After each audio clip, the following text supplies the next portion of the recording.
लड़का एगो लड़की से बहुत बेइंतहा प्यार करता, लेकिन वो लड़की वो लड़का से छुपे चोरी अपन सगाई कर लेती है।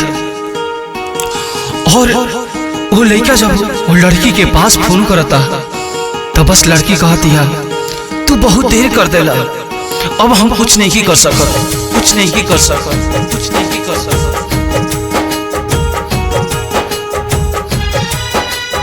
म्यूजिक वाला मुकेश सिंह।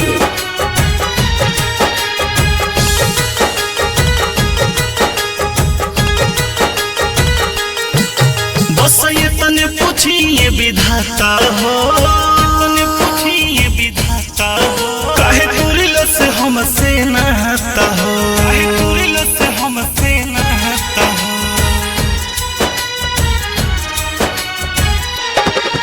बस ये तने पूछिए विधाता हो, काहे तुरिल से हमसे नहता हो, हमसे नहता हो। भइले हमारा से कौन कसूर हो गईली जान हमसे दूर हो, भइले हमारा से कौन कसूर हो गईली जान हमसे दूर।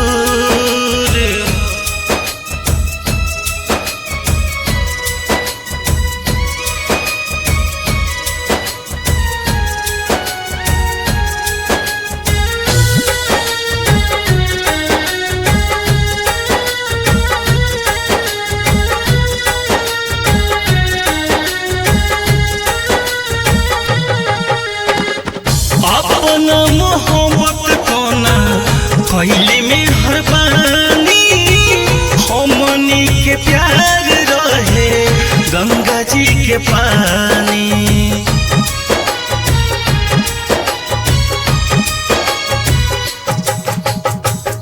अपना मोहब्बत कोना कैले में हर बानी, हमनी के प्यार रहे गंगा जी के पानी।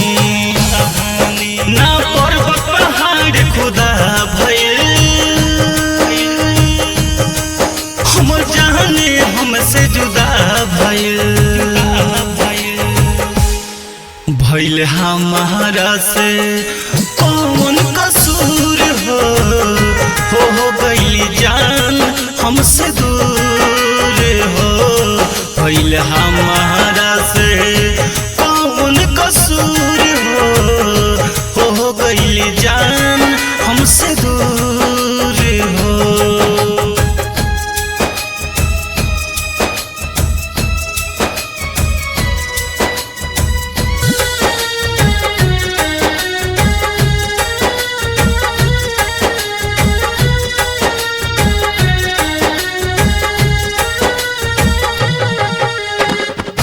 राजा मासूम के छोड़ी के गईली, राजा रोशन करे नहीं मोहैली।